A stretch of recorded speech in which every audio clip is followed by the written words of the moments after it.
Do you remember this clip? But also Tommy Robinson, who's been allowed back onto X by Elon Musk, which I don't think was a good decision, but we can debate that another time. Well, Douglas Murray didn't have time to answer to what Pierce said about Tommy Robinson, but in his newest interview with Jordan Peterson, he did answer about his views on him. The idea that people's response to any problems in their society should be to go out and commit acts of violence is obviously insane and wrong.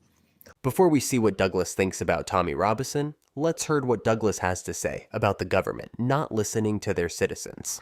What we're seeing on the streets of the British cities, though, raises this question, as I say, of if the public keep saying something to the politicians and the politicians keep not just ignoring them, but insulting them, what are they allowed to do, these people? These are populations that have every single election, like the rest of the British people, for 20 years, they have voted for less immigration and been told that they'd get it.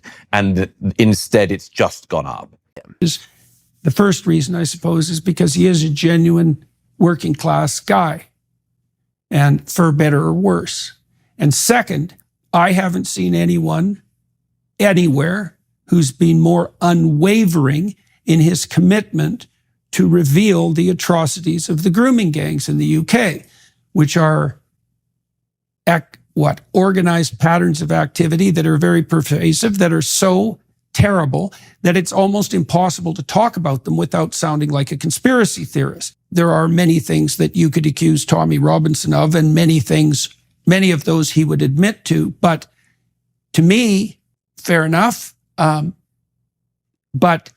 the fact that he's pointed his finger at something that seriously needs to be attended to and has paid a major price for it is also not ignorable. It's like, do we expect someone who's brave enough to do that to also be perfect in every regard? That's asking a bit much, given that there's many people who in principle have moral characters much more unsullied than Tommy Robinson, who are cowering in silence constantly in the face of this absolute brutal atrocity. I mean, being a denizen of that country, I'm looking from outside, trying to make sense out of it. But my sense at the moment is that the UK is somewhat of a tinderbox. And so, yes, and I wish it hadn't been so predictable.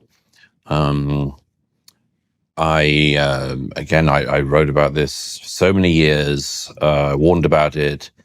The Strange Death of Europe was largely my last ditch attempt to warn my own society of birth and other Western countries not to go down the path that they were precisely going down. And as a former government minister said in the Times a couple of days ago, the thing about my predictions on that was that I made them not with any glee, but in a spirit of deep lamentation about what was about to happen to my society. And as I see it,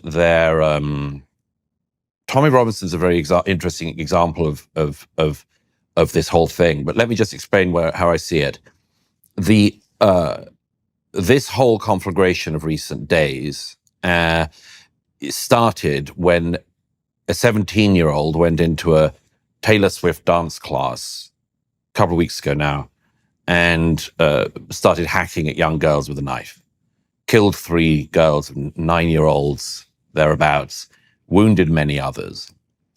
And the news of that came out, and a very typical modern British, modern European, modern Western thing happened, which was that in the aftermath, people started to suspect something was being kept from them.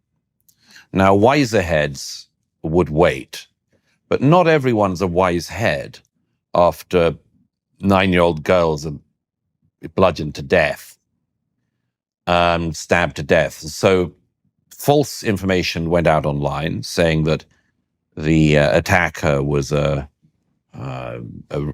arrived on one of the many boats of illegal migrants that come across the English Channel every week. That was untrue. In fact, he was the son of immigrants from Rwanda. But people started to sense that there was a cover-up of some kind, or at least the news was being managed. Why does the media try to cover up so much what illegal immigrants are doing?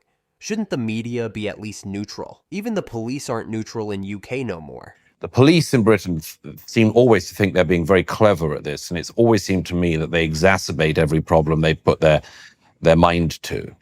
They insisted that the young man was originally from Cardiff, capital of Wales, and people just sense there's something they're holding from us. Sure enough. Anyway, the point is that very unpleasant, ugly, and again, evil forces can get unleashed at such a time, the spirit of revenge. If things don't change, civil war will become inevitable. I hope it doesn't get to that point. And some protests started peacefully at first, then some violent. A mosque was targeted nearby, and then violence started to spread out to other towns. Then Muslim communities started to arm up, in some cases literally, with people turning up with knives to defend their areas. This is all, and maybe it'll die down by the time this podcast has gone out, or maybe it'll get a lot worse. But the one thing you can say with absolute certainty is it's not going to go away, because all of this is the consequence of what I call the problem of primary and secondary problems. The primary problem in the UK, as in Europe in recent years, has been the total unwillingness of the political and other classes in the UK to address deep, deep concerns of the public. And when people said in recent days, how could anyone leap to such a conclusion that the attacker would be, and you go, because everyone's seen this before. You know, people don't actually forget very fast, the media class may, but they don't forget very fast that it's only 7 years ago that the son of Libyan migrants to the UK went and detonated a suicide bomb at an Ariana Grande concert in Manchester. They don't forget fast that 3 people who had no right to be in the UK, including one whose asylum claim had been rejected, but who was nowhere near being deported, went across London Bridge in 2017, hacking at the throats of passers-by and shouting Allahu Akbar. They don't forget that. They notice it. But the British government and others have had this very, very clear policy that they don't really know what to do to tackle that. They don't know what to do really to tackle the grooming gangs issue. There was another set of prosecutions the other day, and another case is coming to court in the coming weeks. You could say, well, they clearly do. They're using the law, but a lot of the public say, well, not fast enough, and not really. If they have identification of them and they are still not under arrest, then yes, it is not fast enough. And they aren't really taking the case serious. There's an awful lot of still walking around with girls who are their victims in the same towns. And the government knows that the public ascribe this to the government's immigration policies, its integration policies, but the government can't take responsibility for that because they've made that mistake now. The Conservative government that just left power, that said that they would bring migration down to the tens of thousands a year, left office with a net migration of legal migration at almost 750,000 a year, which is, by the way, completely unsustainable. How is this even possible?